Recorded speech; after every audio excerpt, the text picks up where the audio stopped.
ያቀናልኝ፣ ገመዴን ያሳመረልኝ፣ ርስቴን ያስዋበልኝ ከወንድሜ በልጫ አይደለም፣ ከእህቴ በልጫ አይደለም፣ ከአስተማሪዎቼ በልጫ አይደለም። አዋቂ የተባሉ ጠቢባን የተባሉ ምሁራን የተባሉ ሲወሰዱ፣ እግዚአብሔር ግን እኔን መከረኝ። ነገን ያስከው አንተ ነህ ማለት ነው። You holds my future።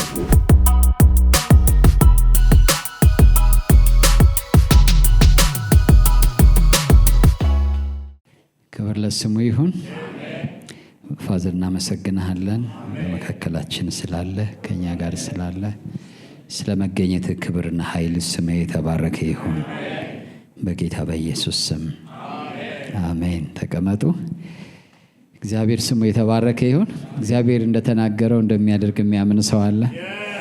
በዚህ ዓመት ብዙ መከር ታጭዳላችሁ። ክብር ለጌታ ይሁን። ሃሌሉያ። ዛሬ ቃል ለማካፈል እኔም እድል አግኝቻለሁ። ጌታን አመሰግናለሁ። ስለዚህ እኔም ተመድቤ ነው አንተ ነህ ተብዬ ነው የመጣሁትና ተመድቤ ስለሆነ አመሰግናለሁ። ጌታ ይመስገን። የቤቱ ባለቤት እግዚአብሔር ነው አይደለም? ከዛ ደግሞ አገልጋዮች አሉ፣ ባላደራዎች አሉ። ለነዛ ባላደራዎች እንደመሰላቸው ጌታ ስሙ የተባረከ ይሁን። ለራሴ በመንፈሴ የባረከኝን ሰሞኑን ያው እድሉ ሲሰጠኝ ለእናንተም ነው ብዬ አስባለሁ። ቃል እና ውስጤን የሞላውን ባካፍላችሁ መልካም ይመስለኛል። ዝግጁ ናችሁ ሁላችሁ? ጌታ ይመስገን። መዝሙር 16 ላይ ካንተ በቀር በጎነት የለኝም ይላል እና ይሄ ምን ማለት ነው? መጀመሪያ የመሰለኝ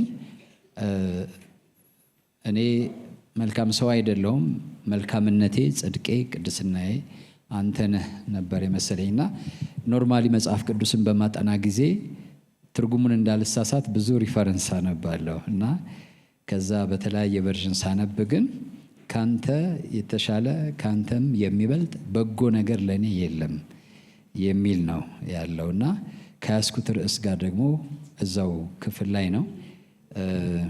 ዛሬ በዚህ አምነን እንወጣለን ብዬ አምናለሁ። ከመጀመሪያ ቁጥር ላንብብላችሁና ርዕሱን እነግራችኋለሁ።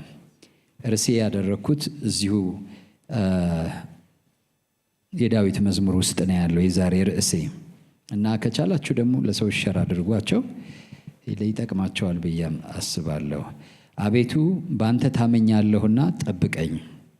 እግዚአብሔርን አንተ ጌታዬ ነህ አልኩት፣ ካንተ በቀር በጎነት የለኝም። ፈቃድ ሁሉ በምድር ባሉት ቅዱሳንና ክቡራን ላይ ነው። ወደ ሌላ ለሚፈጥኑት መከራቸው ይበዛል። የቁርባናቸውም ደም እኔ አላፈሰውም፣ ስማቸውንም በከንፈሬ አልጠራም። እርግማን ነው በነገራችን ላይ የሌሎችን አማልክት ስም መጥራት። ቁጥር 5 እግዚአብሔር የርስቴ ዕድል ፋንታና ጽዋዬ ነው፣ ዕጣዬንም የምታጠና አንተ ነህ። ገመድ ባማረ ስፍራ ወደቀችልኝ፣ ርስቴም ተዋበችልኝ።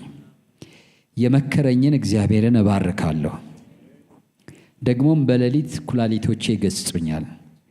ሁልጊዜ እግዚአብሔርን በፊቴ አየዋለሁ፣ በቀኜ ነውና አልታወክም። ስለዚህ ልቤን ደስ አለው፣ ምላሴ ሐሴት አደረገች፣ ሥጋዬም ደግሞ በተስፋ ታድራለች። ነፍሴን በሲኦል አትተዋትምና ቅዱስህንም መበስበስን ያይ ዘንድ አትተወውም። የሕይወትን መንገድ አሳየኸኝ፣ ከፊትህ ጋር ደስታን አጠገብከኝ። በቀኝህ የዘላለም ፍስሐ አለ። ክብር ለጌታ ይሁን። ይሄኛውን ክፍል ብዙ ጊዜ የምንለው ነው። በአጠቃላይ መዝሙሩ ይሄ መዝሙር 16 አስገራሚ መዝሙር ነው። የሕይወትን መንገድ አሳየኸኝ፣ ወደ ሕይወት የሚመራውን ወደ ፍጻሜ የሚመራውን መንገድ አሳየኸኝ።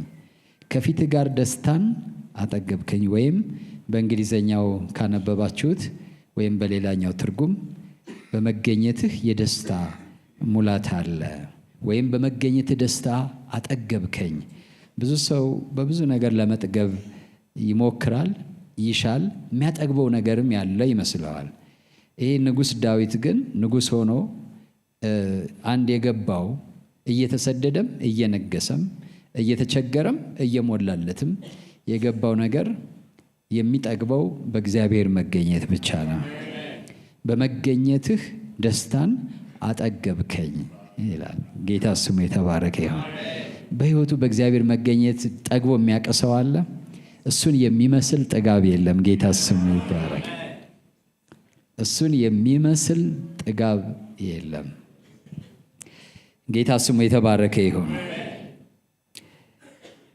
ርዕሴ ገመድ ባማረ ስፍራ ወደቀችልኝ የሚለው ነው። ርዕሴ ይሄ ነው። ገመድ ባማረ ስፍራ ወደቀችልኝ። ይሄን የተናገረው ዳዊት ነው። ዳዊት ለምንድን ነው ገመድ ባማረ ስፍራ ወደቀችልኝ፣ ርስቴ ተዋበችልኝ ያለው? ብዙ ጊዜ መጽሐፍ ቅዱስን ስናይ አካላዊ እና አሁናዊ ነገርን ይናገሩና በአካላዊና በአሁናዊ ነገር ግን ዘላለማዊንና መንፈሳዊን ነገር ይገልጡበታል። እና ወደ እነዚህ ሰዎች ጠጋ ስትሉ በተለይ እስራኤላውያን እንደዛ ባለ ንግግር የታወቁ ናቸው። እግዚአብሔርም ሲናገር የአሁኑንና የዘላለሙን አንድ ላይ አድርጎ ነው የሚናገረው። ስለዚህ ምስጢር ሲገባቸው ሁለቱን አንድ ላይ ይናገራሉ። ዳዊት ገመድ ባማረ ስፍራ ወደቀችልኝ፣ ርስቴ ተዋበችልኝ ሲል ምን ማለቱ ነው? በዛ ዘመን እስራኤላውያን እንደምታውቁት እስራኤል የምንላቸው 12 ነገዶች ናቸው። ከግብፅ ምድር ሲወጡ ከነዓንን ሊወርሱ ለአባቶቻቸው ተስፋ ተሰጥቶ ነው። እግዚአብሔር ሲናገር በእስራኤል ርስትን አካፍላቸዋለሁ ወይም በእስራኤል እከፋፍላቸዋለሁ የሚል ቃል አንብባችሁ ይሆናል። እስራኤል ማለት ያዕቆብ ነው እና ለአብርሃም የማለውን ለይስሐቅ የማለውን ነገር እግዚአብሔር ምን አለ? በያዕቆብ በኩል እኔ አካፍላቸዋለሁ አለ። ያዕቆብ 12 ነገዶችን አፈራ፣ ከዮሴፍ ልጆች ጋር ተደምሮ ማለት ነው። ስለዚህ እግዚአብሔር አምላክ ርስታቸው ከየት እስከ የት እንደሚሆን ነገራቸው። ሙሴን አሻግረህ ምድሪቱን አውርሰህ ርስታቸውን ታወርሳለህ ተብሎ ነበር። ሳያወርሳቸው ሞተ። ከዛ እግዚአብሔር አምላክ ተተኪውን ኢያሱን አይዞ፣ በርታ፣ ጽና፣ ለዚህ ሕዝብ ርስቱን ታካፍለዋለህ አለው እና ኢያሱ እንደተነገረው ለ12ቱ ነገዶች ርስትን አካፈላቸው። እንዲያውም ያው በኢያሱ መጽሐፍ እንደምታነቡት እግዚአብሔር ከተናገረው የተስፋ ቃል ሁሉ ተፈጸመ እንጂ አንድ እንኳን ሳይፈጸም የቀረ የለም ይላል። ያም ምንድነው?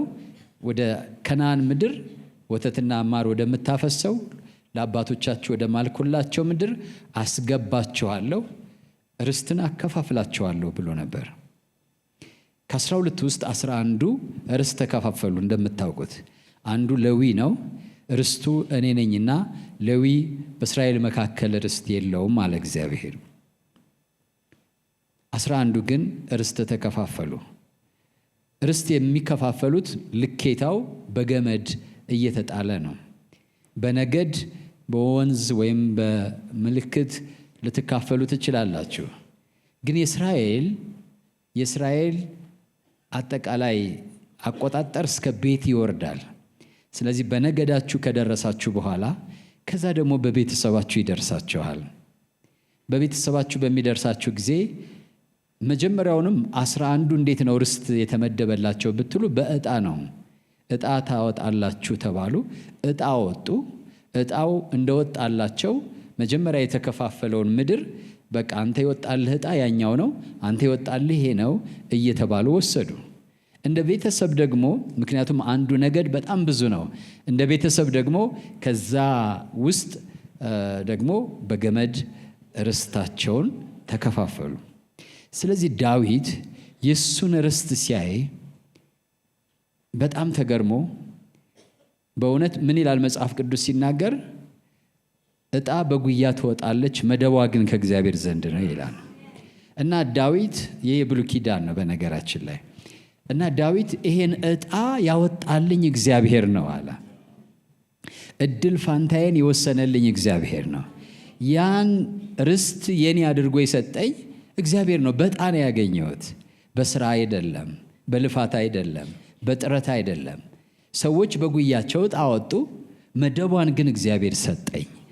እና ገመዴ አለ የኔ ርስት የተለካበት ገመድ ባማረ ስፍራ ነው የወደቀልኝ።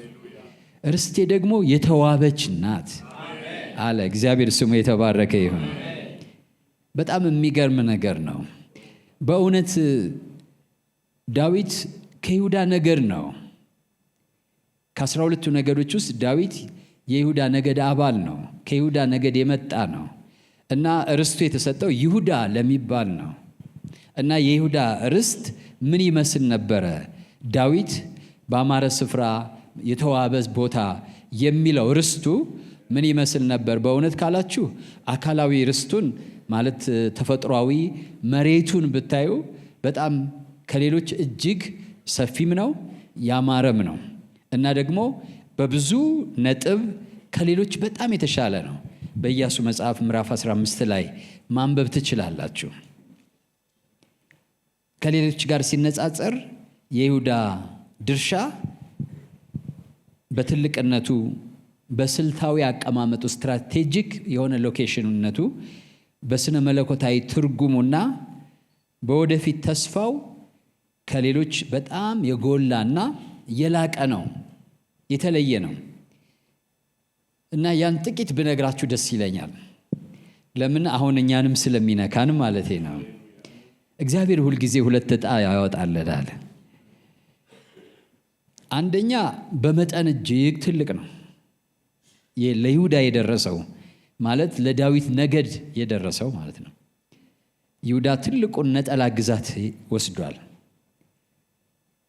የምድሪቱ የይሁዳ ምድር ደቡባዊ ክፍል በምስራቅ ከሙት ባህር ጀምሮ በምዕራብ እስከ ሜዲትራኒያን ባህር ድረስ እና እስከ ኢየሩሳሌም በደቡብ በኩል እስከ ኤዶም ድንበር ወይም ቃዴስ በርኔስ ከሚባለው ድረስ ያለውን አጠቃላይ ክፍል የሚሸፍን ነው። ከሌሎች ጋር ብታነጻጽሩት ሌሎቹ በጣም ኮምፓክትድ በሆነ በኋላም እስራኤል ታስታውሱ እንደሆነ ከሁለት ሲከፈል ይሁዳና ማን ነው? ቢንያም ነው አይደል? ሲከፈል ሁለት ናቸው። እነዚህ 10 አንድ መንግስት፣ ሁለቱ አንድ መንግስት ነው የሆኑት እና የይሁዳ በጣም ሰፊ ነው። ከ10 ጋር እንኳን ሲነጻጸር ሌሎቹ በጣም በተጣበበና በተጨናነቀ ቦታ ነው ዕጣቸው የደረሳቸው። ሁለተኛ ስልታዊና ኢኮኖሚያዊ ዋጋ ያለው ቦታ ነው። ስልታዊ ማለት ለጦርነት የሚመች ለመከላከል፣ እንደገና ደግሞ ለኢኮኖሚ በጣም ጠቀሜታ ያለው ግዛት ነው። በጣም ነው የደረሰው። በምንድን ነው የደረሰው? በጣም ነው የደረሰው። የተለያዩ አይነት መልክዓ ምድሮች ያሉበት ነው። ለምሳሌ ሸለቋማ የሚባል አካባቢ አለ፣ ለእርሻ በጣም ለም የሆነ ወይራ፣ በለስ፣ እህል ያለበት። ኮረብታማው ሀገር ይላል አይደለ? ወደ ይሁዳ ወደ ኮረብታማው ሀገር ወጡ ይላል አይደለ? ኮረብታማ ሀገር የሚባል አለ። ለግጦሽ ለወይን የሚጠቀሙበት ብዙ ወይን የሚመረትበት፣ ከብቶች ደግሞ ግጦሽ የሚወጡበት አለ። ከዛ ነጌቭ ደግሞ ደቡብ አለ፣ ለመንጎች ለበጎች የሚመች አለ። እንደዚሁም ምድረ በዳ የሚባል አለ። ሌላውን ብዙ ጊዜ የሚዋጋቸውን ሕዝብ እንደ መለያ ሆኖ ማራቂያ ሆኖ የሚያገለግል ምድረ በዳ አለ። ሌላው የባህር ዳርቻ፣ አዲስ ኪዳን ስታነቡ ብዙ ጊዜ የባህር ዳርቻ ይላል። የሜዲትራኒያንን ባህር ድረስ የሄደ ማለት ነው። ምንም እንኳን ብዙ ጊዜ በዛ በኩል ያን ለመቆጣጠር ጦርነት ቢነሳባቸውም ይሁዳዎች ግን ይሄን ያህል በጣም የከበረ ስፍራ ነው የተሰጣቸውና ሲያየው ዳዊት በጣም አሁን ምክንያቱም ወደ ንግስና እየመጣ ነው። ይሄን ሁሉ ሊያስተዳድር ነው ከእሴይ ቤት ወጥቶ ማለት ነው። እናንተ ብሎ ሲያየው ከፍ ብሎ ሲያየው በእውነት ገመዴ ባማረ ስፍራ ወደቀች አለ። ርስቴ ደግሞ እንዴት ውብ ናት ብሎ ተናገረ። ጌታ ስሙ የተባረከ ይሁን። አንዳንዶች በንጽጽር ብታዩ ብዙ የማይፈለግ ቦታ ደርሷቸዋል፣ መሬት ደርሷቸዋል። የስምዖን ርስት እንደዚሁ ብታዩት እንደዛ ነው። ኢያሱ 19 ላይ ከ1 እስከ 9 ማንበብ ትችላላችሁ።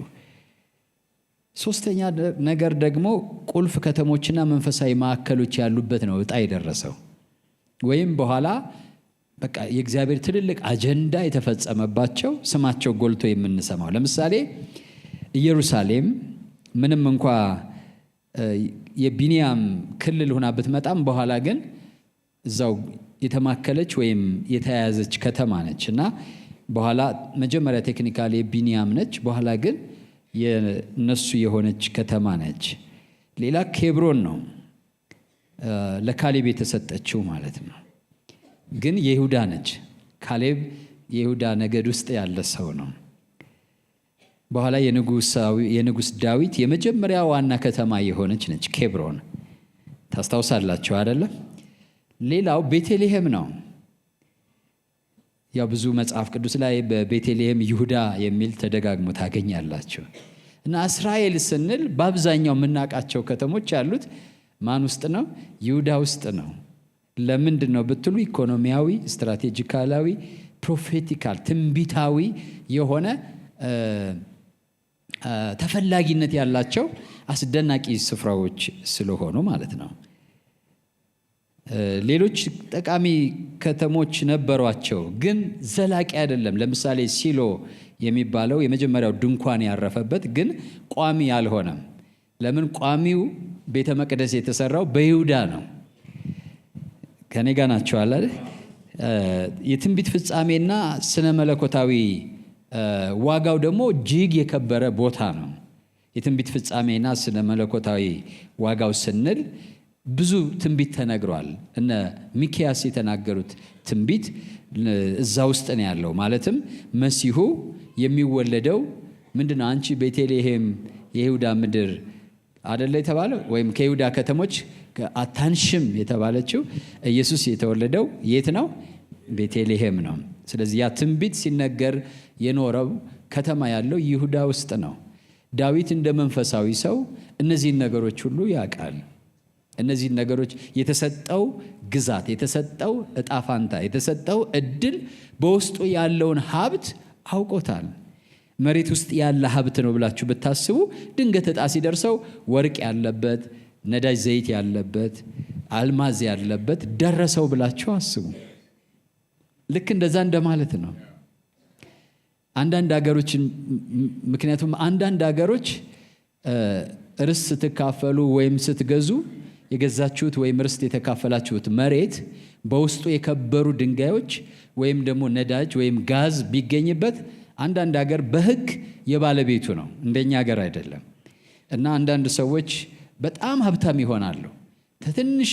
ትንሽዬ መሬት ላይ ድንገት የከበረ ማዕድን ወይም ደግሞ ነዳጅ ዘይት ይገኛል። እና ብዙ ሰዎች አሉ እንደዚህ አይነት ሰዎች፣ ሰምታችሁ ከሆነ ርስታቸው በርስታቸው ውስጥ በአጋጣሚ ሰው ሳያየው በመሬት ውስጥ ግን የተቀበረ ሀብት የሚያገኙ ሰዎች አሉ። ዳዊት ይሄ መሬት ከተከፋፈለ ከብዙ ዓመታት በኋላ እሱ የደረሰውን ስፍራ ሲያይ እግዚአብሔርን አመሰገነ። ገመዴ አለ። ጌታ ስሙ የተባረከ ይሁን። ክብር ለጌታ ይሁን። ዘፍጥረት ምዕራፍ 49 ከቁጥር 8 እስከ 12 ስለ ይሁዳ የተነገረ ማለት በዛ ቤተሰብ ውስጥ መወለዱ አንዱ ገመዱ ነው። በነገራችን ላይ ለዚህ ሁሉ የዳረገው ምንድን ነው ብትሉ እነዚህ ነገሮች ሁሉ የተነገሩለት ወይም ዕጣ የሚወጣለት ንግርትም ያለበት ይሁዳ ቤት ውስጥ ዳዊት ተወለደ።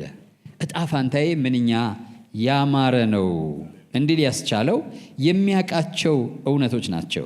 ዘፍጥረት ምዕራፍ 49 ቁጥር ከ8 እስከ 12 ብታነቡ የይሁዳን ትንቢታዊ ርስት ታገኙታላችሁ። መሬቱን ብቻ ሳይሆን መንፈሳዊ ርስቱን ማለት ነው። እናንብበው። አይደለም ከኔ ጋር ናችሁ? ግን እናንብበው።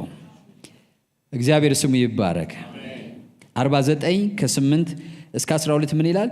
ይሁዳ ለብዙዎች እየተነገረ ነበረ፣ ግን አሁን ይሁዳ ላይ ደረሰ። ይሁዳ ወንድሞችህ አንተን ያመሰግኑሃል።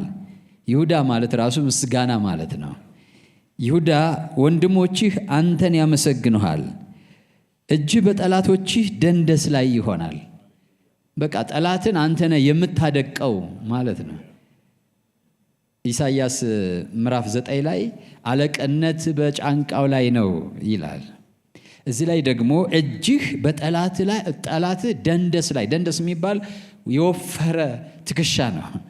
እዛ ላይ ያርፋል፣ ወይም አለቃው ላይ ማለት ትችላላችሁ። ለሱ የተነገረው ትንቢታዊ ርስት ይሄ ነው። የአባትህ ልጆች በፊትህ ይሰግዳሉ።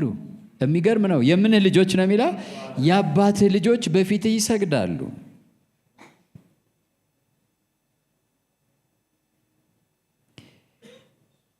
ይሁዳ የአንበሳ ደቦል ነው። ልጄ ሆይ ካደንህ ወጣህ፣ እንደ አንበሳ አሸመቀ፣ እንደ ሴት አንበሳ ማደባ። ያስነሳውስ ዘንድ ማን ይችላል? አሁን ስሙት በደንብ። በትረ መንግሥት ከይሁዳ አይጠፋም፣ የገዥም ዘንግ ከእግሮቹ መካከል። የገዥ ዘንግ የሚለው በእንግሊዘኛ በአማርኛ ምንድን ነው የሚባለው?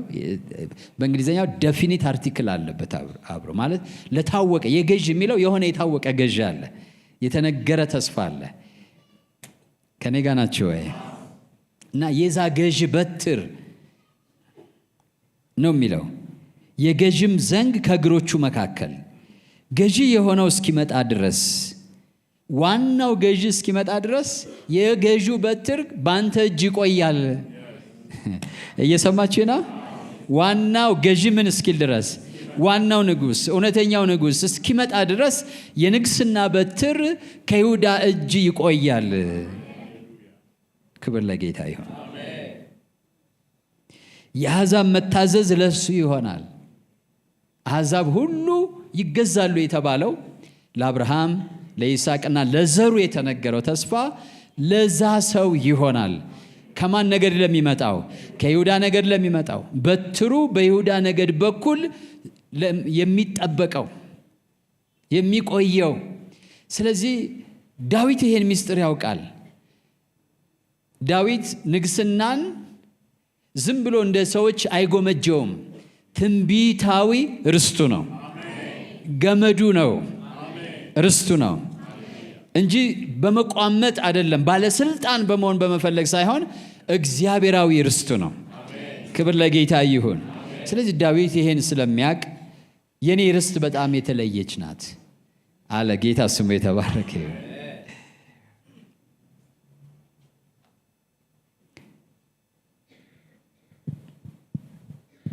እና ይሄ ሁሉ እንዴት ሆነ ብሎ ሲጠይቅ የኔ አስተዋጽኦ ምንድን ነው ብሎ ሲያሰላስል ምክንያቱ ማን ሆኖ ነው ያገኘው?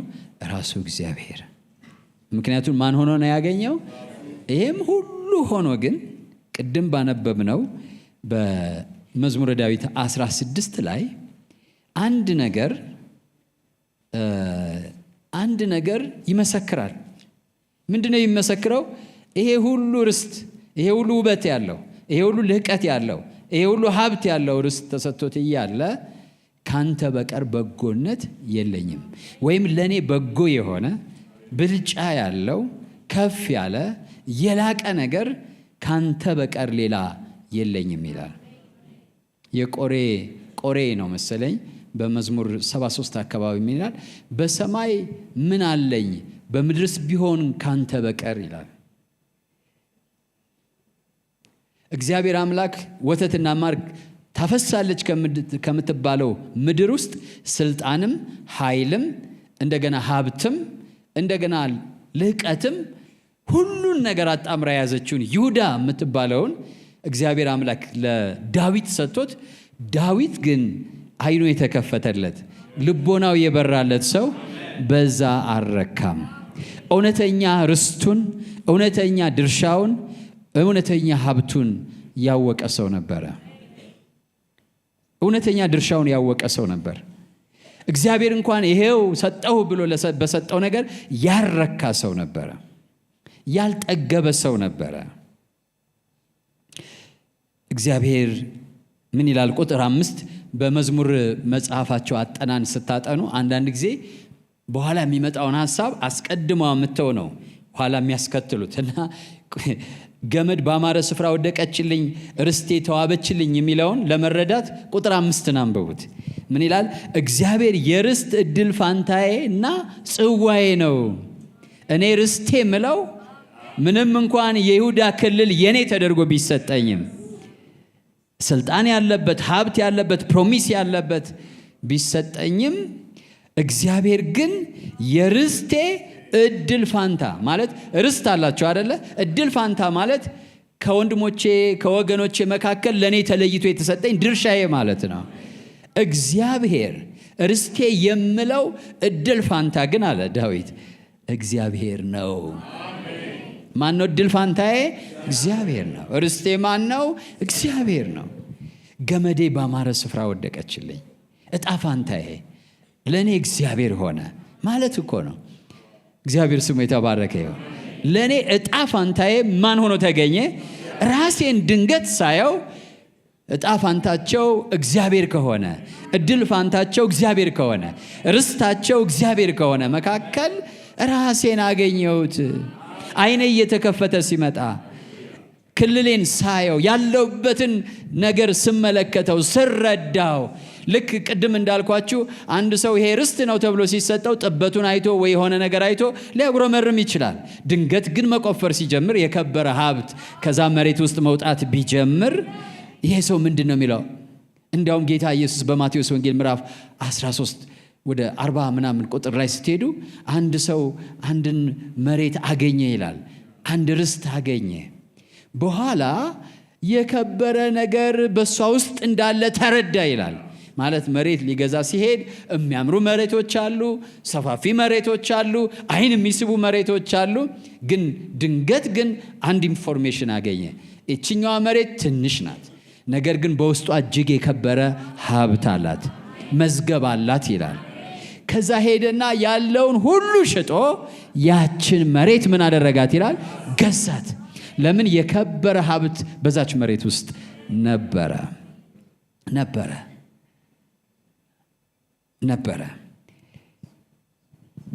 ዳዊት እንግዲያው ቅድም ባልኩት ነገር አይደለም የተደመመው፣ በዛ አይደለም የተደነቀው።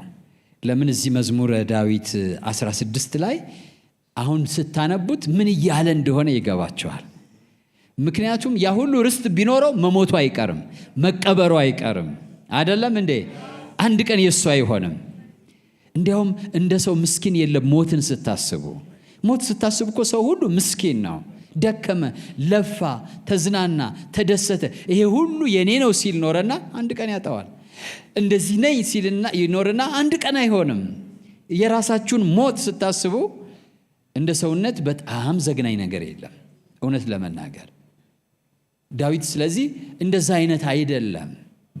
መዝሙረ ዳዊትን 16ን ስታነቡ ስለ ርስት የሚያወራው እንዲያውም ርስት ምለው አለ ሰማይም አይደለም ምድርም አይደለም፣ ለእኔ አለ ድርሻዬና ጽዋዬ ማን ነው አለ? እግዚአብሔር ነው። ለእኔ ድርሻዬና ጽዋዬ እግዚአብሔር ነው። በይሁዳ ርስት ውስጥ ያገኘሁት መሬት አይደለም። አቤቱ በአንተ ታምኛለሁና ጠብቀኝ፣ እግዚአብሔርን አንተ ጌታዬ ነህ አልሁት፣ ካንተ በቀር በጎነት የለኝም። ይሄን እንግዲህ በመደበኛ ትርጉም ምን እንደሚል አላቅም። በእንግሊዘኛዎቹ ግን በሌሎች ቨርዥኖች ብታዩ እንዳንተ አይነት መልካም ነገር ለእኔ የለኝም ነው የሚለው። ይሁዳ የሚባለውን ከእስራኤል ነገድ መካከል መርጠ ሰጥተኸኛል፣ ንግስናም ደግሞ ለይሁዳ ተሰጥቷል። ለእኔ ግን ካንተ በቀር ምን የለኝም? በጎ የሚባል ነገር የለኝም ማለት ልቤን የማሳረፍበት እምመካበት ነገም የኔ ይሆናል ምለው በጎ ምለው ነገር ዙፋኔም ቢሆን መንግስቴም ቢሆን ግዛቴም ቢሆን በግዛቴ ውስጥ ያለው ሀብት ቢሆን እሱ ለኔ በጎነት አይደለም። ለእኔ በጎነት አንተ ነህ አለ። እግዚአብሔር አንተ ጌታዬ ነህ አልሁት። ካንተ በቀር በጎነት የለኝም፣ ወይም በጎ የሚባል ያለኝ መልካም የሚባል ያለኝ አንተ ነህ። ፈቃድህ ሁሉ በምድር ባሉት ቅዱሳንና ክቡራን ላይ ነው። ወደ ሌላ ለሚጠፉት መከራቸው ይበዛል። የቁርባናቸውን ደም እኔ አላፈሰውም። ቁርባናቸውን ደም ማለት ተሰብስበው ሲደሰቱ ይቆዩና ችርስ ብለው የሚማማሉበት ማለት ነው። እሱን እኔ አላፈሰውም፣ አልተባበርም። ለምን? ለእኔ ጣፋንታዬ ገመዴ የወደቀችበት አንተ ነህ አለ። እግዚአብሔር የርስቴ ዕድል ፋንታና ጽዋዬ ነው። ይህን ለማለት የሚደፍር ነፍስ አለ? እግዚአብሔር የርስቴ ዕድል ፋንታና ጽዋዬ ነው። ከዛ ምን ይላል? ዕጣዬንም የምታጠና አንተ ነህ። ይሄ ዕጣዬን የሚለው ምን ማለት እንደሆነ ብታዩት ነገን ያስከው አንተ ነህ ማለት ነው። you holds my future። ዕጣዬን የምታጠና፣ ይሄ ማጥናት የሚለው የድሮ ቃል ነው። ይሄን የኔ ዕጣ የሆነውን እድል ፋንታዬ የሆነውን ድርሻዬ የሆነውን ሁሉ ለእኔ ሆኖ እንዲቀር የምታደርገው ነገን ያስከው የነገዬ ባለቤት አንተ ነህ። ጽዋዬ አንተ ነህ፣ ፋንታዬ አንተ ነህ፣ እድሌ አንተ ነህ። ነገን ደግሞ ያስከው ማነህ አለ? አንተ ነህ። ብዙ ሰው ነገው በብዙ ሰዎች እጅ ያለ ይመስለዋል። ግን ነጋችን በእግዚአብሔር እጅ ነው ያለው። ለምን? ገመዳችን በአማረ ስፍራ ወድቋል። ኢየሱስ ምርጫችን ከሆነ፣ ኢየሱስ ምርጫችን ከሆነ። አንድ መዝሙር አለ አይደል? ሳላውቅ ነፍሴ የሚል በከበረው ሰረገላ አስቀምጣኛለችና። ልክ እኮ ነው። ብዙዎቻችን ነፍሳችን ጌታን አለችና ሄደን የተቀመጥንበት ሰረገላ ግን ሳናውቀው ለካ የከበረ ሰረገላ ነው። የዘላለም ተስፋ ያለው፣ ንግስና ያለው፣ ክብር ያለው፣ ፍጻሜ ያለው እግዚአብሔር የኛ የሆነበት፣ እግዚአብሔር የኛ የሆነበት። አውቀን አይደለም የመረጥነው መጀመሪያ። እና እንደዚህ ይላል፣ የመከረኝን ይላል እግዚአብሔርን እባርካለሁ። ጎናችሁ ያለውን ሰው እግዚአብሔር ሲመክር ስማ በሉት። አትሽሽ። ጆሮ ዳባ ልበስ አትበሉ። ጌታን ተቀበሉ ስትባል ተከተል። ይሄ ሰውዬ ምን አለ? እንዲህ ይሄን እኮ ምክር የመከረኝ ማን ነው አለ? እግዚአብሔር ነው። እንድመርጠው፣ እድል ፋንታዬ እንዳደርገው፣ የኔ እንዳደርገው የመከረኝ ያኔ ማን ነው? ድሮ እግዚአብሔር ነው። የመከረኝን እግዚአብሔርን እኔማ ምን አስተውዬ፣ እኔማ ምን አውቄ፣ እኔማ ምን ገብቶኝ፣ ራሱ እግዚአብሔር መጥቶ ምን አለኝ እንጂ መከረኝ እንጂ ዕጣዬን አጠናልኝ እንጂ የመከረኝን እግዚአብሔርን ምን እለዋለሁ? እባርከዋለሁ። የኔ ጥበብ አይደለም፣ የኔ ማስተዋል አይደለም። እድል ፋንታዬን ያቀናልኝ፣ ገመዴን ያሳመረልኝ፣ ርስቴን ያስዋበልኝ ከወንድሜ በልጫ አይደለም፣ ከእህቴ በልጫ አይደለም፣ ከአስተማሪዎቼ በልጫ አይደለም። የመከረኝን እግዚአብሔርን እባርከዋለሁ። መከረኝ እግዚአብሔር። ሕይወት ይሻልሃል አለኝ፣ እኔ ይሻልሃለሁ አለኝ። የዘላለሙን ገልጦ አሳየኝ። ብዙዎች በሚታየው ሲወሰዱ፣ ብዙዎች በሚታየው ሲጭበረበሩ፣ አዋቂ የተባሉ ጠቢባን የተባሉ ምሁራን የተባሉ ሲወሰዱ፣ እግዚአብሔር ግን እኔን መከረኝ። ምክር ስሙ ወገኖቼ። እግዚአብሔር ሲመክር መስማት ነው። እግዚአብሔር ግን መከረኝ። እግዚአብሔር ግን መከረኝ። የመከረኝን እግዚአብሔርን እባርካለሁ። ከዛ ደግሞም በሌሊት ኩላሊቶቼ ይገስጹኛል። በጣም የሚገርም እኮ ነው። ሁልጊዜ እግዚአብሔርን በፊት ያየዋለሁ። በቃ አሁን ስለ ርስቱ ሲያወራ ቅድም አልኳቸው አይደል? ይሁዳ ምን ያህል እንደሚያምር እሱ ግን እሱን አይደለም እንደ ናቡከደነጾር ገነቱ ላይ ሆኖ የሚያየው እግዚአብሔርን ነው። ተውቦ የሚያየው እግዚአብሔርን ነው። ደምቆ የሚያየው እግዚአብሔርን ነው። አምሮ የሚያየው እግዚአብሔርን ነው። ለምን ወደፊት መጥቶ ከሱ ነገድ እንደሚወለድ እና እድል ፋንታው እሱ እንደሆነ ገብቶታል። ስለዚህ እግዚአብሔርን ሁልጊዜ እግዚአብሔር በፊቴ ነው አየዋለሁ፣ በቀኜ ነውና አልታወክም። ስለዚህ ልቤን ደስ አለው፣ ምላሴ ሐሴት አደረገች፣ ስጋዬም ደግሞ ይኸውላችሁ አሻግሮ እንዳየ የምታዩት ምንድን ነው? ስጋዬ ደግሞ በተስፋ ታድራለች። ስጋዬ በምን ታድራለች? እሞታለሁ ግን እነሳለሁ። ስለዚህ ስጋዬ በተስፋ ምን ትላለች? ለምን? እድል ፋንታዬ ይሄ አይደለም። ሞት እድል ፋንታዬ አይደለም። አይቻለሁ። ጽዋዬ፣ እጣ ፋንታዬ፣ ርስቴ፣ እድል ፋንታዬ እግዚአብሔር ነው ማለት ይሁዳ አይደለችም። ስለዚህ መቃብሬም ሕይወቴም እዚህ አያበቃም። ስጋዬ በዚህም ቦታ የምትቀበረው በተስፋ ነው አለ። ክብር ለጌታ ይሁን። ለምን? የዘላለም ርስቴ ይሄ አይደለም። እግዚአብሔር አሳየው፣ እግዚአብሔር ገለጠለት፣ እግዚአብሔር አበራለት። በሚያምር አገር ላይ፣ በስልጣን ላይ በሉት፣ በገንዘብ ላይ በሉት፣ በሆነ ክብር ላይ ሆኖ ይሄ ሰውዬ ነገር ግን አሻግሮ እግዚአብሔር መከረው፣ አሳየው፣ ገለጠለትና ትሞታለህ፣ አዎ ትሞታለህ፣ ይሄ ሁሉን ታጣዋለህ፣ ነገር ግን ስጋ በተስፋ ያድራል። ጌታ ኢየሱስ መጥቶ ምንድን ነው ያለው? እኔ ትንሣኤና ሕይወት ነኝ አለ። ክብር ለጌታ ይሁን። ማንም የሚያምንብኝ ቢሞት እንኳን በሕይወት ይኖራል። ቢሞት እንኳን እኔ ትንሣኤና ሕይወት ነኝ።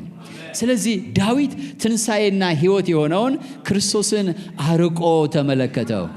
ስለዚህ የኔ ገመድ ባማረ ስፍራ ወድቋል፣ ርስቴ ተውቦልኛል። ግን ርስቴ፣ እጣዬ፣ ፋንታዬ፣ ገመዴ አሁን ቢሆን ኢየሱስ ነው።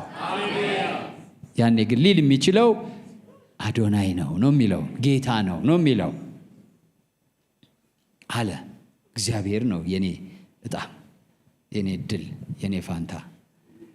ክብር ለጌታ ይሁን። ስለዚህ ይህ መሬት የሚነግረኝ ይህ ነገር የጊዜው ነገር የሚነግረኝ ፊውቸሩ ነው፣ የወደፊቱን ነው የሚነግረኝ ማለቱ ነው። ወገኖቼ እንደዚህ ይላል። ነፍሴን ለምንድን ነው በተስፋ የምታድረው? ነፍሴን በሲኦል አትተዋትምና። ሲኦል ማለት ለአይሁድ መቃብር ነው። በነገራችን ላይ መቃብር ነው ሲኦል የሚባለው እና እነሱ እንደዛ ነው የሚያምኑት። ግን ነፍሴን በሲኦል ምን አትላትም? አትተዋትም። ቅዱስህንም መበስበስን ያይ ዘንድ አትተውም። አፈር ሆኜ አልቀርም፣ አመድ ሆኜ አልቀርም፣ እነሳለሁ። ስለዚህ ይሄ ሰውዬ ርስቴ ብሎ ሲጀምር ምን እንደገባው ተመልከቱ። እናንተስ እኔስ ርስታችን እግዚአብሔር እንደሆነ ገብቶናል ወይ? እጣ ፋንታችን እሱ እንደሆነ ገብቶናል ወይስ የሆነ መንደር ነው?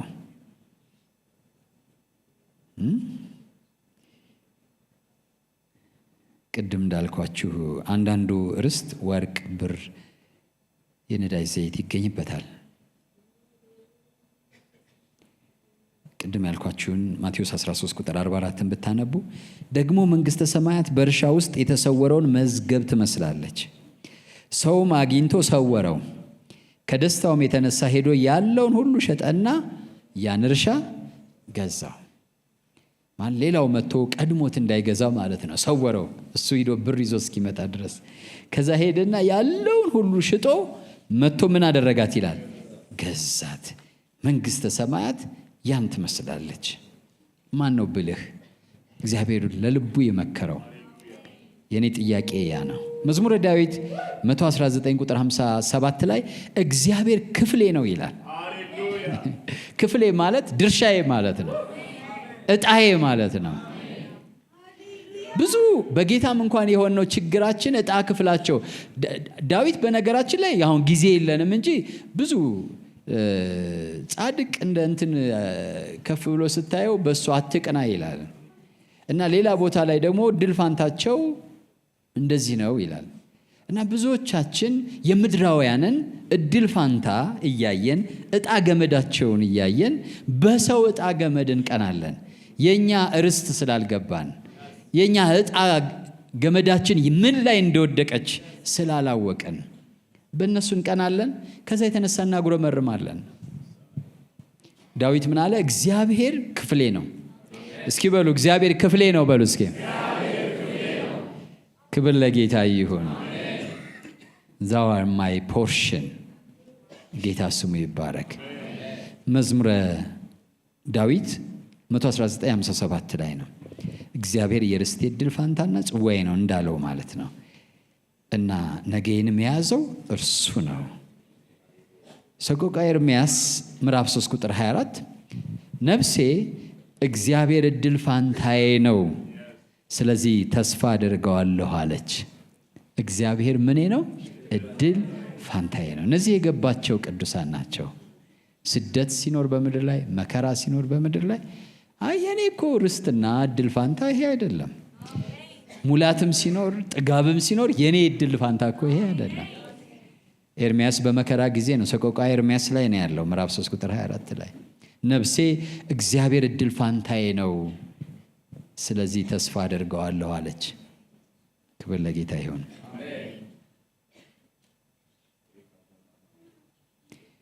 እስራኤላውያን እስራኤል ነገዶች ያዕቆብ ልጆች ነጋቸውን የያዘ ዕጣ ወጥቶላቸው ነበረ ምድር ላይ። የኔን ነገ የያዘው የወጣልኝ ዕጣ ክርስቶስ ነው። ዕጣ ወጥቶልኛል። ክርስቶስ ዕጣዬ ነው። የኔን ነገ he holds my future። ሲመጣ እኮ የእኛን ነገ ይዞልን ነው የሚመጣው። ለእኛ ዕጣ ወጥቶልናል።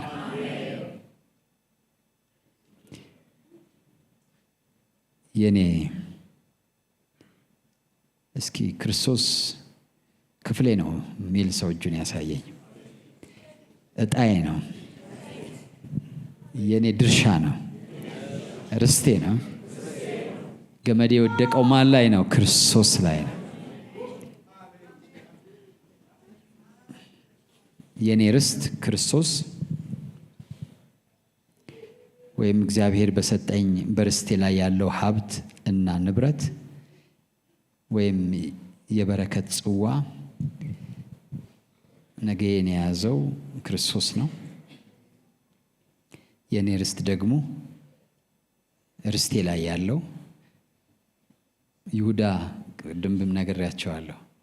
ጌታ ኢየሱስ የሰጠው ምሳሌ የከበረ ሀብት የኛ ርስት ድርሻ ዕጣ ፋንታ የሆነ ውስጥ የኔ ልበላችሁ የኔን ነገ የያዘው የወጣልኝ ገመድ የወጣልኝ ርስቴ ውስጥ ያለው ምንድን ነው ብትሉ፣ አንደኛና ዋናው ነገር ርስቴ ውስጥ የዘላለም ሕይወት አለ። ያለው ሀብት ምንድን ነው? የዘላለም ሕይወት ነው። የዘላለም ሕይወት፣ ደስታ፣ ሰላም፣ እርካታ የሚባሉ ገመድ የወደቀበት ፖርሽኔ ላይ አሉ። ጌታ ስሙ የተባረከ ይሁን። እነዚህ የኔ ዕድል ፋንታዎች ናቸው። የዘላለም ሕይወት፣ መንፈስ ቅዱስ፣ የመንፈስ ቅዱስ ስጦታ፣ የእግዚአብሔር ደስታ፣ የእግዚአብሔር ሰላም፣ የእግዚአብሔር እረፍት፣ እነዚህ ሁሉ ያሉት ርስቴ ላይ ነው። ገመድ የወደቀበት ርስት ላይ እኔ እንደዛ ሆኖ ነው ያገኘሁት። ክብር ለጌታ ይሁን።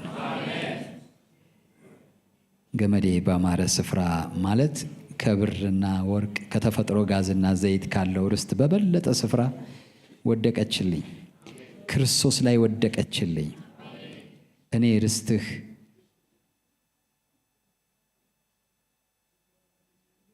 ነኝ ሲለኝ እኔ ተቀበልኩት። እየቆየው ስመጣ በርስቴ ውስጥ ያለውን የክብር ባለጠግነት ሳየው የመከረኝን እግዚአብሔርን እባርከዋል። በልጅነቴ የመከረኝን ባላስተዋልኩ ጊዜ የመከረኝን እንድመርጠው የረዳኝን እግዚአብሔርን እባርከዋለሁ። ርስቴ ድሃ ሆኖ አላገኘኋትም። ርስቴ ምስኪን ሆኖ አላገኘሁትም። ርስቴ የረሃብና የጥማት ምድር ሆኖ አላገኘሁትም። የሐሴት፣ የደስታ፣ የረፍት፣ የዘላለም ተስፋ ሃሌሉያ። ምድር በስጋት በተዋጠ ጊዜ፣ በተናወጠ ጊዜ የማይናወጥ ተስፋ ያለው ርስት። ክብር ለጌታ ይሁን። እግዚአብሔር እድል ፋንታዬ ጽዋዬ ነው። እግዚአብሔር በሰጠኝ ርስት ውስጥ ክርስቶስን አገኘሁት። ጌታ ይመስገን። በክርስቶስ ውስጥ የዘላለም ሕይወት፣ በክርስቶስ ውስጥ የዘላለም ደስታ፣ በክርስቶስ ውስጥ የዘላለም ሰላም። ሃሌሉያ። ክብር ለጌታ ይሁን። ምንኛ መታደል ነው ይሄ ዕጣ ፋንታ የደረሳችሁ ሰዎች፣ የእግዚአብሔርን ምክር ሰምታችሁ የተመለሳችሁ፣ የእግዚአብሔርን ምክር ሰምታችሁ ወደ ክርስቶስ የመጣችሁ፣ ወደ እግዚአብሔር ወደ አጠናላችሁ፣ የእናንተ ዕድል ፋንታ ክርስቶስ ነው ብሎ ወደ ላከላችሁ ወደ እርሱ የመጣችሁ፣ ርስታችሁ ያደረጋችሁት ክርስቶስን፣ ሀብታችሁ ያደርጋችሁ የተቀበላችሁት እናንተ የተባረካችሁ ናችሁ። በህብረተሰቡ መካከል፣ በእድሜ በቤተሰቤ እኔ ያለኝ የምለው ነገር ምንድን ነው? አንዳንዱ እንደዛ ይላል። አረጀው፣ ምንም የለኝም፣ ተለኩ፣ ባል አላገባሁም፣ ሚስት አላገኘሁም፣ ልጅ የለኝም፣ እርሻ የለኝም፣ ስራ የለኝም፣ የኔ በዚህ ምድር ላይ ስኖር የኔ እድል ፋንታ ምንድን ነው? እጣዬ ምንድን ነው ብሎ ራሱን በጣም አዋርዶ የሚያይ ሰው አለ። ትልቁ እድል ፋንታ፣ ትልቁ ርስት፣ ትልቁ እጣ፣ ትልቁ ርስት፣ የእግዚአብሔር ክብር ባለጠግነት ሁሉ ተሰውሮበት ያለ ክርስቶስ ኢየሱስን እግዚአብሔር ርስት ይሄው ብሎ ገነት ይሄው ብሎ ሰጥቶት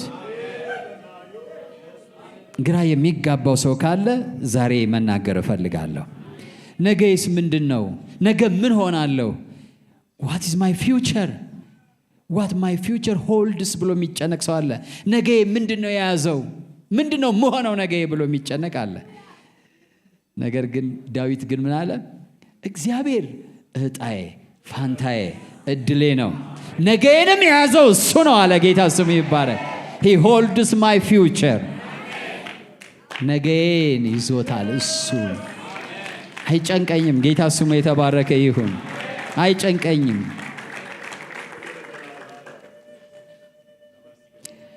የኔና የእናንተ ርስት እንዲሆን እግዚአብሔር የሰጠን ክርስቶስ የሚባል ውስጥ የእግዚአብሔር ሀብቶች ሁሉ አሉ።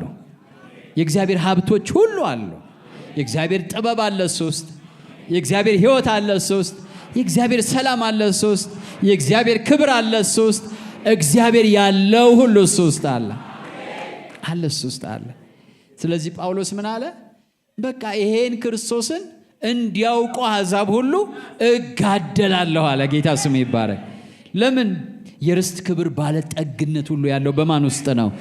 በክርስቶስ ውስጥ ነው። ስለዚህ እጋደላለሁ። እግዚአብሔር የልቦናቸውን ዓይን እንዲያበራ እንዲያስተውሉ የርስት ክብር ባለጠግነት ወዳለው ወደ ክርስቶስ እንዲጠጉ እንዲመጡ ስለ እነሱ እጋደላለሁ አለ። እጋደላለሁ። ቆላስይስ ምዕራፍ 2 ቁጥር 2 ምን ይላል? ልባቸው እንዲጸናና በፍቅር ተባብለው በማስተዋል ወደሚገኝበት ወደ መረዳት ባለጠግነት ሁሉ እንዲደርሱ የእግዚአብሔርን ምስጢር። አያችሁ? የማንን ምስጢር?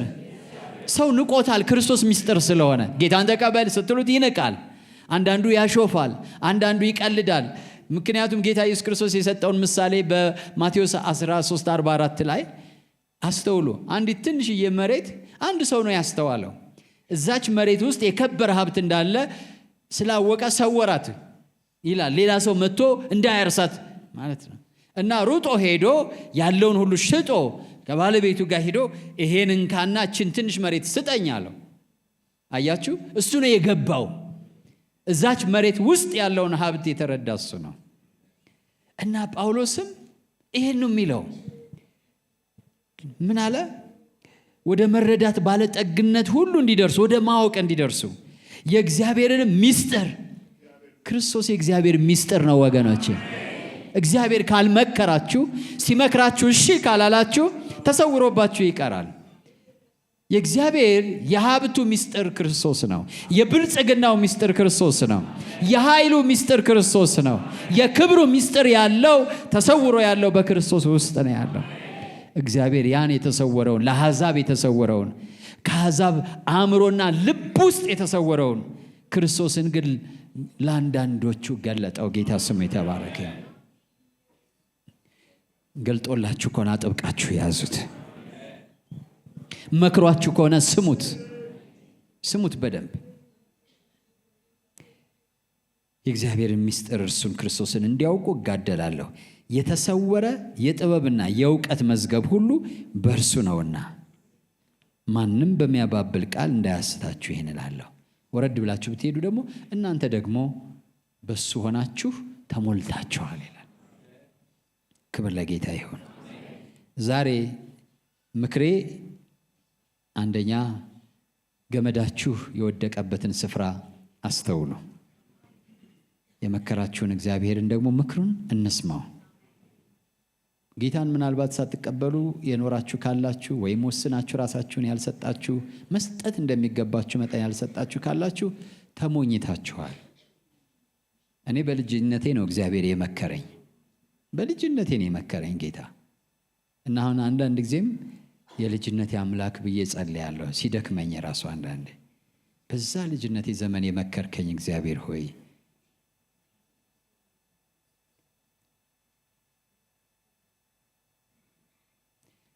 ልባችሁ አይምሰላችሁ። እግዚአብሔር ነው የመከረን፣ አእምሯችንም አይደለም። እግዚአብሔር ነው የመከረን።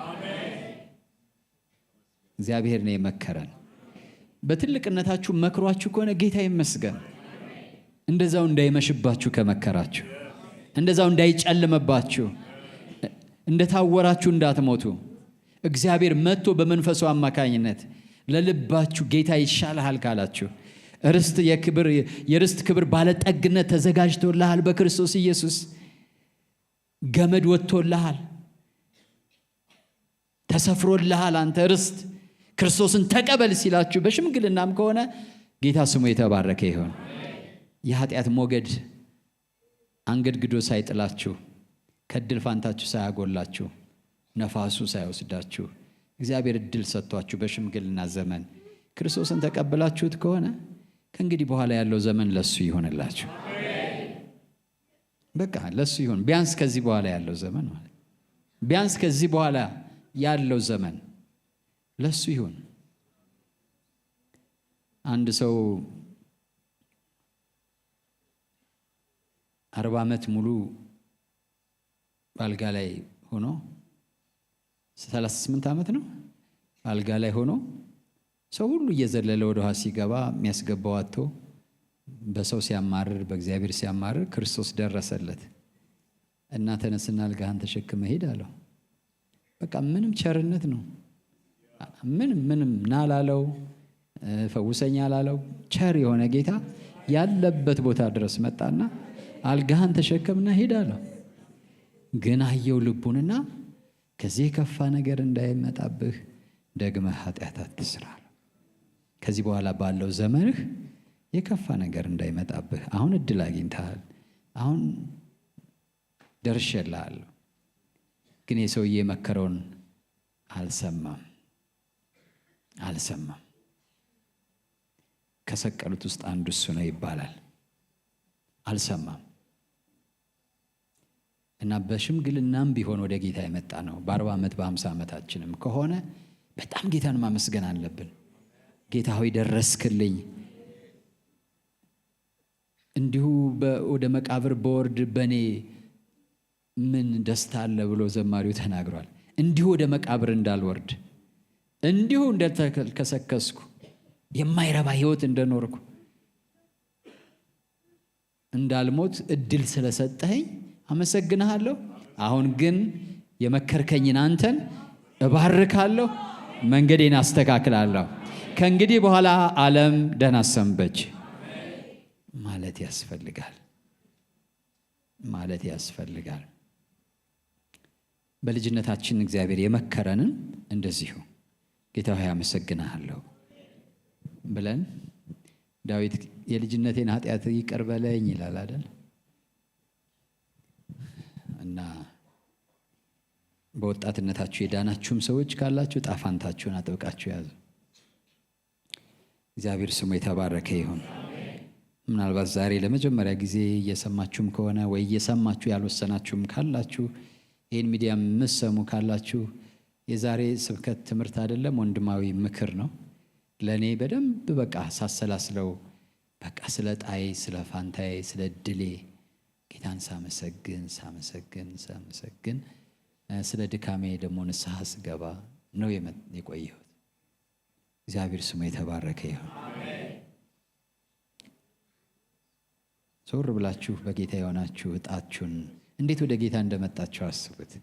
እንዴት እግዚአብሔር አቀነባብሮ ራሱ መክሯችሁ እንደመለሳችሁ፣ እንዴት እንደታገሳችሁ እጭ ባላችሁበት ጊዜ ሁሉ ምናምን በቃ ሄዳለሁ የዓለም ሰው እኮ አለ አይደል? በቃ ሄዳለሁ ወደ ዓለም ስትሉ ጎትቶ አንዳንድ ብቻችን ኮርኩሞ ገስጾ በበሽታም ይሁን ወይም በር ዘግቶም ይሁን ነገር እንዳይሳካም አድርጎ ቢሆን በእውነት ባይሳካ ይሻላል። አሁን ተሳክቶ የዘላለም ሕይወት ከማጣት እግዚአብሔር ወደ ሲኦል የሚወስደውን በር ዘግቶብን ወደ ዘላለም ሕይወት የሚወስደው ሻካራ መንገድ ይሻላል ወገኖች፣ ይሻላል፣ በጣም ይሻላል ወገኖች፣ አይደለም? ይሻላል። እኔ አንድ ጸሎት አለኝ መጸለይ። እግዚአብሔር ሆይ እያጉረመረምኩም ቢሆን ባለቅስብህም ምን አርጌ ነው ብዬ እንኳን ብጮህም ግን ለራሴ ፈቃድ አሳልፈህ አትስጠኝ። በራስ ፈቃድ ምራኝ፣ ይመመኝም።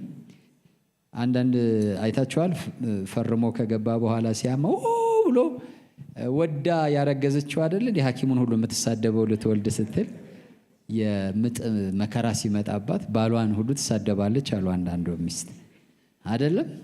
ማየት ሁሉ ያስጠላታል። አንዳንድ ጊዜ መከራ ብዙ ነገር ይዞብን ሊመጣ ይችላል፣ ግን ከእግዚአብሔር ጋር ማውራት ይኖርብናል።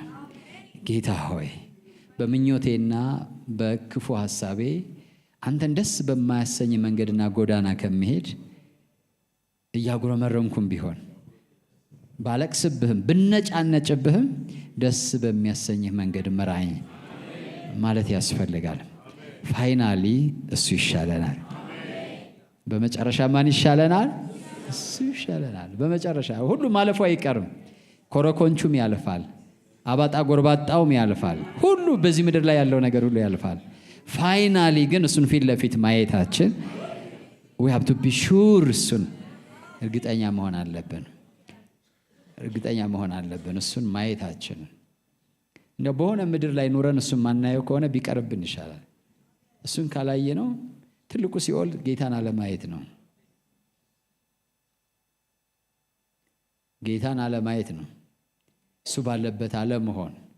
ምን የሌለበት አለው? ያው ፈቃዱ በሌለበት ቦታ የለም እና እሱ በሌለበት ፈቃዱ በሌለበት ቦታ መሆን። እሱ ከሌለ በቃ ምንም ቢሆን ምን እርካታና ደስታ የለውም። እግዚአብሔር ስሙ የተባረከ ይሁን። ተነስተን እንጸልያለን። እግዚአብሔር ስሙ ይባረክ። እኔን እንደመከረኝ መክሯችሁ ከሆነ ጌታን ብታመሰግኑ ደስ ይለኛል።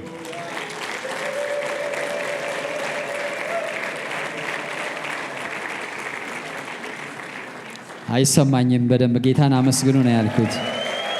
የመከራችሁን ዕጣ ፋንታችሁን ያሳመረላችሁን እስኪ ክርስቶስ እድል ፋንታዬ ነው ብሎ መጮህ የሚችል ሰው ካለ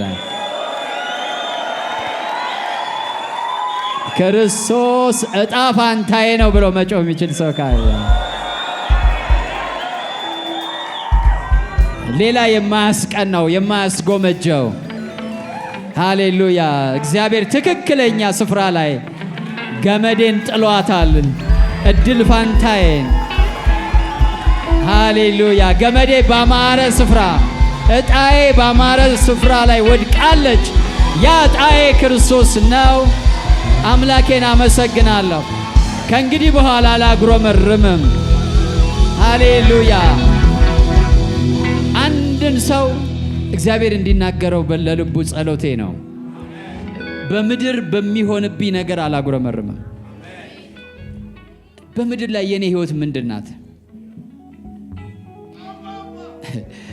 ያ ሞኝ ወንድማችን ኤሳው እኔ እንደዚህ ርቦኝ አለ። ብኩርና ለምን ናታ? እንደዛ እኮ ነው ያለው።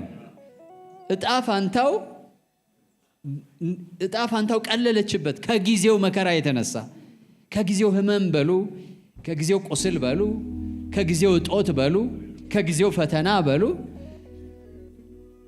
እየሰማች ነው? ትልቅ እኮ ነገር ደርሶታል አይደለም? ብኩርና የሚባል ግን እኔ በረሃብ ልሞት ነው። እቺ ብኩርናዬ ምኔ ናት? ለምኔ ናት? ለዛሬ ያልሆነችኝ። አንዳንድ ክርስቲያኖች እንዴ ትዳሬ ያላማረ ክርስትናዬ ምንድን ነው ሊሉ ይችላሉ። እንዴ በጌታ መሆኔ ይህን ስራ እንደዚህ አድርጎ ካላሳመረው፣ በጌታ መሆኔ ጤና ካልሰጠኝ፣ የስጋ ጤና ማለት ነው፣ ብኩርናዬ እንዳላት ማለት ነው። ከዛ ብኩርናውን አቃለላት። ብኩርናችን ክርስትናችን ነው። ክርስቶስ ነው ብኩርናችን። እሱ ነው ብኩርናችን። እሱን ግን ምድራዊ ነገር ላይ አመተን ለዚህ ያልፈየደልኝ ለዚህ ያልሆነልኝ ካልን ተሞኝተናል ማለት ነው ወገኖቼ። ተሞኝተናል ማለት ነው። ሌሎች ብልጣብልጦች እንዲያው በምድራዊ ትርጉም ቢገባቸው ተሻምተው ይወስዱብን ነበረ። ግን የዚህ ዓለም አምላክ የማያምኑትን ልብ ምን አደረገ ይላል? አሳወረ። ስለታወሩ እንጂ እንደ ብልጣብልጥነታቸው በክርስቶስ የሆነው ነገር ምን ያህል አትራፊ መሆኑን የዚህ ዓለም ሰዎች ቢገባቸው እኔና እናንተን ሁሉ ረጋግጠውን ነበረ። ረጋግጠውን በቃ ጨፈላልቀውን፣ ያው እንደሚያደርጉን ማለት ነው በዚህኛው ምድር። ይሄንም ጨፈላልቀውን ከፊት ነበረ የሚገኙት። ግን እግዚአብሔር ለጠቢባን አላደረገውም። ያለምን ጥበብ ያስንቅ ዘንድ ያለምን ሞኝ ነገር መረጠና፣ ግን አትሊስት ሞኝነት እዚህ ጋር ማብቃት አለበት። አዎ ማብቃት አለበት። ርስቴ ሃሌሉያ። ሞኝነት እዚህ ጋር ማብቃት። ድሮ ሞኝ ነበርኩ፣ አሁን ግን ወደ እግዚአብሔር ጥበብ ወደ ክርስቶስ መጥቻለሁ። ጌታ ስሙ ይባረክ። ሞኝነት ይብቃ በሉ እስኪ ከዚህ በኋላ። አዎ በቃ መብቃት አለበት። ምን ያህል የኛ ርስት ምን ያህል ውብ እንደሆነ በቃ ማየት። ዛሬ ጊዜ የለኝም እንጂ በቃ ክርስቶስ ነው ርስታችን። እስኪ ጽድቁ ክርስቶስ ነው ብሎ ያመነ ሰው ርስት ማለት እሱ አይደለ? ክርስቶስ ጽድቄ አይደለም? እስኪ ክርስቶስ ሕይወቴ ሆኗል ብሎ ዳግመኛ የተወለደ ሰው ርስት ማለት እሱ ነው። ክርስቶስ ፍጻሜ ሆኗል ብሎ የሚያምን ሰው አለ? ርስት ማለት እሱ ነው። የእሱ ድል ፋንታ ሁሉ የኛ ድል ፋንታ ሆኗል። ክብር ለጌታ ይሁን። እናመሰግንሃለን፣ እናከብርሃለን። ክብር ለስም ይሁን። ሃሌሉያ።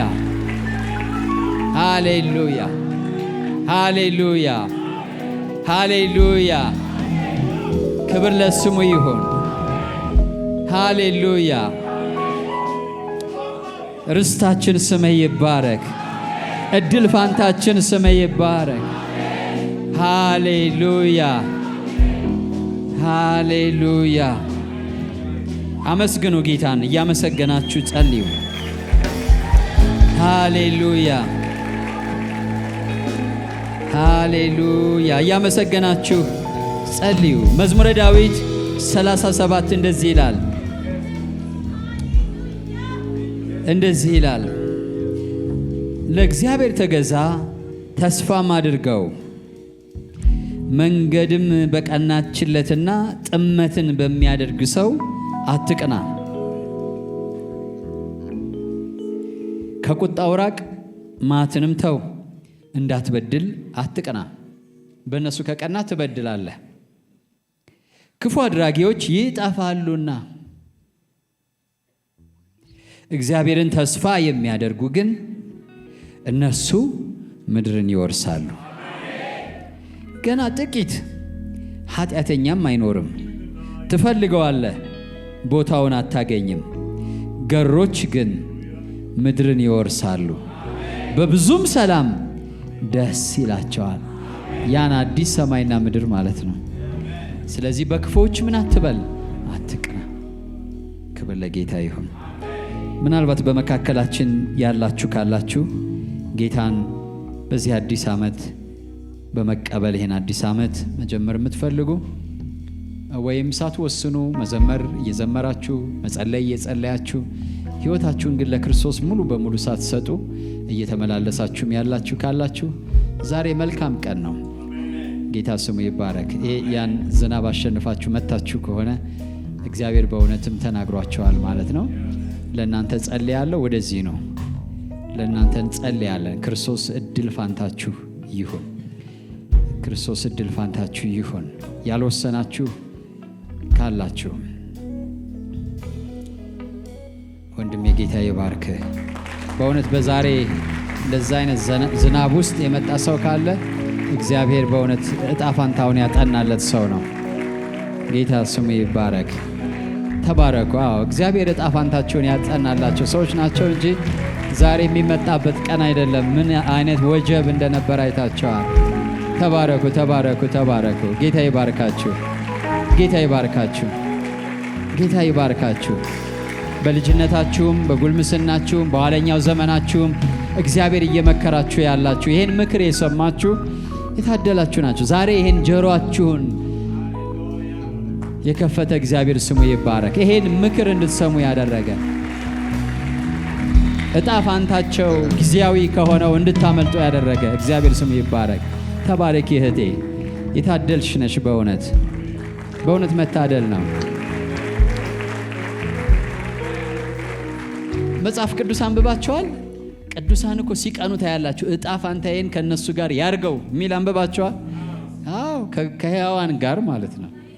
ከሕያዋን ጋር እግዚአብሔር ርስታቸውን ካጠናላቸው ሰዎች ጋር ገመድ ባማረ ስፍራ ከወደቀላቸው ከሚጠፉት ጋር ሳይሆን እየጨፈሩ እየዘለሉ እየሰከሩ ደስ እንዳሰኛቸው የፈለጉትን ሃይማኖትና መንገድ እየተከተሉ የክርስቶስን ድምፅ ሳይሰሙ መጨረሻቸውና እጣ ፋንታቸው ጥፋት ከሆኑ ሰዎች እግዚአብሔር ታድጓችሁ። እግዚአብሔር ከመከራቸው ሰዎች ጋር ጥበብ ከሰጣቸው ማስተዋል ከሰጣቸው በዓለም ሞኝ ከተባሉ በእግዚአብሔር ዘንድ ግን ጠቢባን ከሆኑ ሰዎች ጋር መቀላቀልን የሚያክል መታደል የለም። እድል ፋንታችንን ከዛ ያደረገ እግዚአብሔር ስሙ ይባረክ። እኔ በግሌ ማገልገል ለእኔ ምን መሰላችሁ? ማገልገል ምንድን ነው የምትለው ጌታን ብትሉ፣ ጌታ ሆይ እኔ ጌታን ምንድን ነው የምለው? አንድ ፊትህን ከማየት መጉደል አልፈልግም። ሁለት ተባረኪ እህቴ። ሁለተኛ እኔ በግሌ የግሌን ነው የምነግራችሁ። የግሌን እኔ ምለው ምንድን ነው? ለምንድን ነው የምትሰብከው ብትሉኝ፣ እኔ እንደዚህ አይነት አስደናቂ ታሪክ ስለሌለ ነው የምሰብከው። በቃ እንደዚህ አይነት አስደናቂ እውነቴን ነው የምነግራችሁ የለም። እንደዚህ አይነት ማለት ለሰው ልጅ ማለት ነው። ሕክምና መልካም ነው። ምህንድስና መልካም ነው። ምህንድስና መልካም ነው። ሕክምና መልካም ነው። ግብርና መልካም ነው። ገበሬ ሆናችሁ ስንዴ አምርታችሁ ለሰው ልጅ ብትሰጡ መልካም ነው። የዚህን ዓለም ጥበብ ሁሉ አውቃችሁ ለሰው ልጅ እንዲህ አይነት ጥበብ እኮ አለ መብራት የሚባል ምናምን ብላችሁ ቴክኖሎጂ በሩ አሜሪካ በአንድ ሰከንድ የሚደረስበትም እንኳን ቢሆን መልካም ነው። ነገር ግን ጠጋ ብላችሁ ስታዩት ክርስቶስን ማወቅ የዘላለም ሕይወት የሚያሰጥ እኔ ለመስበክ አይደለም ይሄ የምለው፣ እናንተንም ቢሆን ማለት ለማጋነን አይደለም የምለው። አማኞች እንዳይመስላችሁ እያታለልኩ እየሰበኩ አይደለም። አሁን አንዳንዴ እንደዛ ብለን ነው የምንሰማው። ስንሰማ ሰባኪን ስንሰማ እየሰበከኝ ነው ብለን ነው። እና ጎንደር በነበርንበት ጊዜ አትስበከኝ ነው የሚሉ ገና ስትጀምሩ አትስበከኝ ምናምን እና መስበክ ማለት ማታለል አድርገው ነው የሚያስቡት። አይደለም። እኔ ጌታ ያልኩት ምንድነው? እኔ እንዴት አድርጌ ነው አሁን ይሄን እውነት ለሰው ሳልናገር ዝም ማለት የምችለው? እንዴት አድርጌ ነው ዝም ማለት የምችለው? እኔ ቸርችም ባይሰጠኝ ማገለግልበት ዝም ማለት ግን አልችልም። ምክንያቱም ብርቅም ብዬ በቃላት መግለጽ አልችልም። የሰውን ሕይወት ለዘላለም የሚያድን ሚስጥር አውቃችሁ እንዴት ነው ለሌላ ሰው ሳትነግሩ መኖር የምትችሉት? እንዴት ብሎ ይቻላል? ክርስቶስን የሚያክል አስደናቂ እውነት ገብቶን እንዴት ነው ሰባኪ ያለመሆን የምንችለው? እንዴት እንችላለን? እንዴት እኛ ቸርች የሚባል ሳናውቅ ነው መስበክ የጀመርነው። ቸርች የሚባል ሳናውቅ ማለት ነው። ቸርች የሚባል አናውቅም። ኦርቶዶክስ ነው የነበርነው እና አናውቅም። ፓስተር የሚባል አናውቅ፣ ቸርች የሚባል አናውቅ። ጀስት ኦርቶዶክስ ነን። ግን የገባን ነገር አንገብግቦን እንዞር ነበር በየቦታው እና አሁንም ቢሆን እንደዛ ነው ወገኖቼ። ምን ልላችሁ ነው? ከዚህ የበለጠ አስደሳች ህይወት የለም። የግል ነው ይሄ ነገር፣ የግል ነው። የሃይማኖት ማህበር አይደለም። ጌታ ስሙ ይባረክ።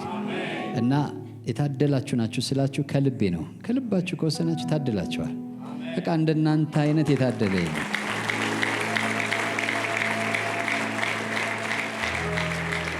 የእግዚአብሔርን ቃል በሞኝነት በማመን እግዚአብሔር በስብከት ሞኝነት ዓለምን ለማዳን ፈቃዱ ሆኗል። በቃ በሌላ መንገድ አይደለም። ስለዚህ እንኳን ደስ አላችሁ ነው የምለው። እግዚአብሔር ይመስገን። እጃችሁን አንሱና አብረን እንጸልያለን። ጌታ ይባርካችሁ። አብረን እንጸልያለን። ሃሌሉያ።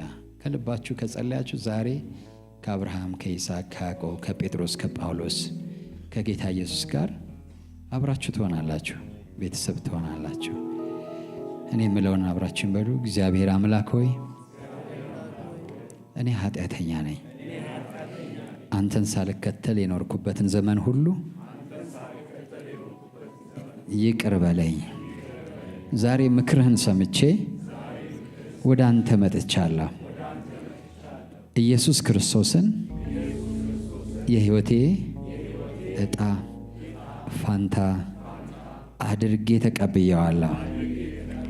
ኃጢአቴን ሁሉ በመስቀል ላይ በፈሰሰው በልጅህ በኢየሱስ ደም ደምስስልኝ። ልጅህ አድርገህ ተቀበለኝ። እግዚአብሔር አምላክ ሆይ ስለተቀበልከኝ፣ ይቅር ስላልከኝ፣ ልጅህ ስላደረግከኝ አመሰግንሃለሁ። ካሁን ጀምሮ ያንተ ልጅ ነኝ። ዓለምን ክጃለሁ፣ ሰይጣንን ክጃለሁ። እግዚአብሔር አምላክ ሆይ አመሰግንሃለሁ። ሃሌሉያ።